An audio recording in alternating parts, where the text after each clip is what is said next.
here on Off the Bench. Good morning, sir. How are you? Good morning. I'm almost sad I gotta step up and speak this morning. You're on fire, Jordan. It's good to be back. I love it. It's good to be back. Landon Marceau last night.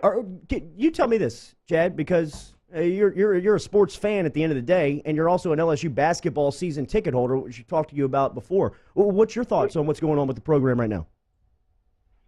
Well, I agree with you on a lot of levels. We don't know enough. Mm-hmm. We know enough to be dangerous. We don't know enough to make clear decisions or even on our own opinion.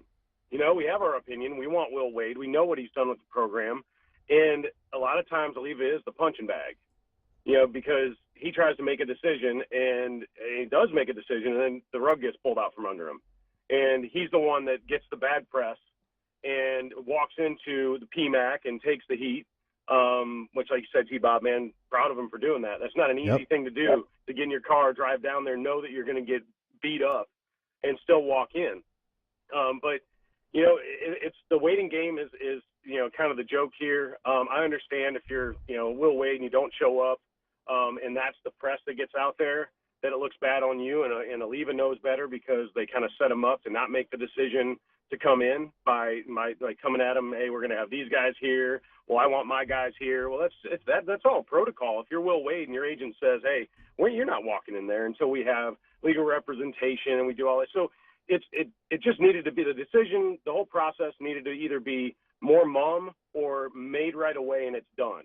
But you're right. If Aleva wanted to come out and go rogue, he could put all the pressure on the board and make them make the bad decision. Or make them make a tough decision. Yeah. And Chad mentioned he needs to be more mum. That's actually one of my biggest problems with this entire ordeal. Can't find any info. And I think it speaks to a lack of leadership is that everybody's just leaking everything on all sides. Right. And everybody's trying to leak information that specifically behooves their side. So you can't really trust anybody in this case. Finger pointing, transfer blame. We talked about it yesterday. And that's where it all sets up for Aleva to step up and be that guy. Bam. It's kind of setting the stage for him. Drop it on him, man. All right, Chad Durbin talking some baseball here with us every week. Landon Marceau last night goes 3 innings, throws 30 pitches, and looks fantastic. What have you made to the of the freshman's performance up to last night? Well, he was last night. He was who, you know, you kind of expected him to be when you recruited him, when you said he's probably going to pitch on the weekend during SEC play, and he really went out. He threw strikes with multiple pitches. He looked like he was under control the whole time. I mean, and granted, he never got into the real pressure situations, but I really liked the control of the delivery. I liked the cadence on the mound. I liked his stuff a lot. You know, we can say what we want to about in-state schools, but, man, Louisiana baseball, you got a bunch of talented kids. And he went out there and faced a team that it's their World Series, you know, and you know, they beat us, and their guy pitched really well. But I really liked Marceau. I came home after our baseball practice, watched the first 3 innings on ESPN+, and just really liked the type of late action he had on all his pitches, his demeanor on the mound. You know, I just really liked what he had going on. Chad, are you at all is this LSU team a bit more up in the air, a bit more unsettled than you would think going into SEC play, just in terms of lineup, which they're still tweaking? The rotation is still kind of constantly being shuffled around. Is it a bit more unsettled than you would have expected? Not necessarily. I guess because you're the number 1 team in the country preseason in a lot of polls, you're going to be under the microscope a little bit more. If we circle this, you know, this couple weeks, this 2 weeks leading into SEC play, every year we're having the same conversation. You know, because it's like, you know, Paul and staff are trying to figure out who can go, who can't. Injuries obviously play a role. You're getting to see who can hit, who can face right and left-handers in the lineup, who can only face lefties, only face righties, who's going to be able to step up and get, you know, or like Chris Reed getting the only RBI last night. All he had to do is hit a ground ball. So, you know, all he had to do is execute, and he did. And a lot of that is figuring out, you know, okay, yeah, these freshmen are really talented, but they're still freshmen. And we still got to see who can step up, who can't, what the lineup really is going to look like. Because, man, they're talented on the front end, and then the back end, it's going to take some guys hitting 300 or 250 or just stepping up and being good enough to turn the lineup over. So I think that's what's going on right now is you're fighting the injuries bug on the pitching side, and on the hitting side, on the lineup side, we're going to play great defense. I really do believe that, and that helps out a lot. But as far as offense is concerned, it's just approach in game. Knowing that this kid's, last night the kid's throwing 88, so he's not going to challenge you with his fastball. He's going to throw a ton of off speed, and there's no doubt in my mind that the staff steps up and says, "Hey, this is going to be our approach today." But they're not used to seeing that kind of pitching. They're used to seeing 90 plus with some good breaking stuff. So it's almost one of those guys that puts your team in a funk for a week. And if you go out there and hit him well, you go in a funk. If you go out there and you struggle, you get in a funk. He's just under bat speed in a lot of ways. So he did a really good job, the McDonald kid. But I really feel like this weekend some things will pan out. Some guys will step up playing against the teams that they've been waiting to play against. And then we'll see where we're at. Yeah, and one of those guys to me that I'm looking at, Derbs, is Daniel Cabrera. So much expectation coming in. Had a really big opening weekend. He's kind of struggled to find his way since, and even last night with a bases loaded opportunity, ends up stranding everybody on base. If you're Cabrera and you're starting to hit one of these slumps, like, how are you looking to break out of it? Well, and playing around a bunch of really good players through my career, and I can't speak about a 20-year-old or a 19-year-old in college and what the approach is. I can only imagine that it's not far off from a 25 or a 30-year-old coming in April and struggling, hitting 100, 150 through the first couple weeks. And you have to go back to what has always worked for you.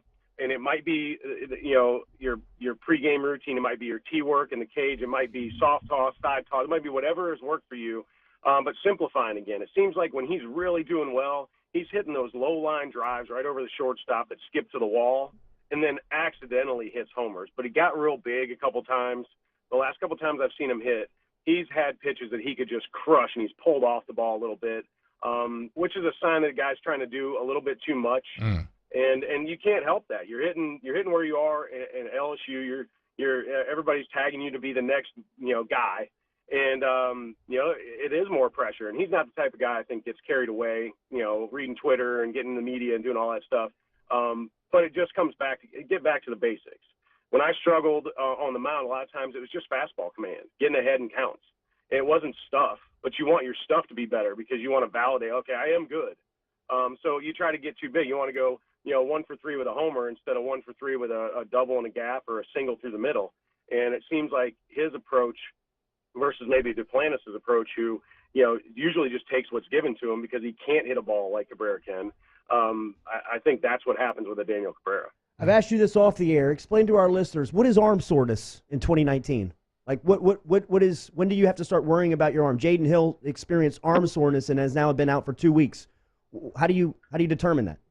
Well, when you talk to the training staff, and the training staff, this is how this works. The training staff is in charge of, these types of issues. The kid comes in, he says, how do you feel today? You ask Jaden Hill or whoever, hey, how do you feel today? Oh, man, I'm kind of sore in my bicep area. And then you play around with it. If it gets acute and it's kind of in the shoulder, in the capsule, or it's on the tip of the elbow, where that ulnar ligament attaches, some red flags go up. And from a training staff standpoint, you, as a player, you want to go talk to him and say, hey, don't tell anybody, but I'm a little sore right here. Well, they're going to go straight to the boss and say, hey, dude's sore right here.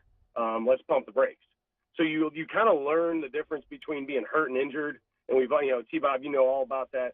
I knew after about my first 3 years, I'm not walking in the training room unless it's for maintenance. And I learned that, I'm going to pitch. If I have 33 starts in a season or 30 starts, I'm probably only going to have about 5 or 6 where I feel really good. Otherwise, I'm going to be sore. I'm going to have to throw through it. I'm going to have to flush my body. I'm going to talk to my strength conditioning guys. Hey, man, I want to run a little bit more. I want to get more blood flowing through that area. In my arm maintenance program, my arm care program, it all needs to be on point. And I think these guys are going out there, and, man, you can't help it. You get in front of 10,000 people at the box, and you're going to jerk on the ball a little bit more.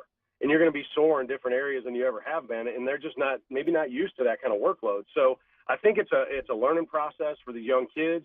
But then you've got the Walker scenario where a guy is always under control and then, he blows out. So I think you're going to get some head fakes from kids that are trying to figure out whether or not they can go or not. And you don't want to pitch when you're hurt, but you want to be available. I mean, number one thing in college sports, pro sports, or any other availability at guarantee is availability. Yep. You have to be available. So if they don't know how to communicate with the training staff, with Alan Dunn and the rest of those guys, they'll learn real quick, because when you're not out on the field, you're missing time. Best ability is availability, they say in the locker rooms. Derbs, we appreciate all the knowledge every Wednesday, man. Looking forward to this segment during baseball season. All right, I appreciate it, guys. Thanks. All right, let's close Derbs, it out take it next. easy, man. Close out hour one.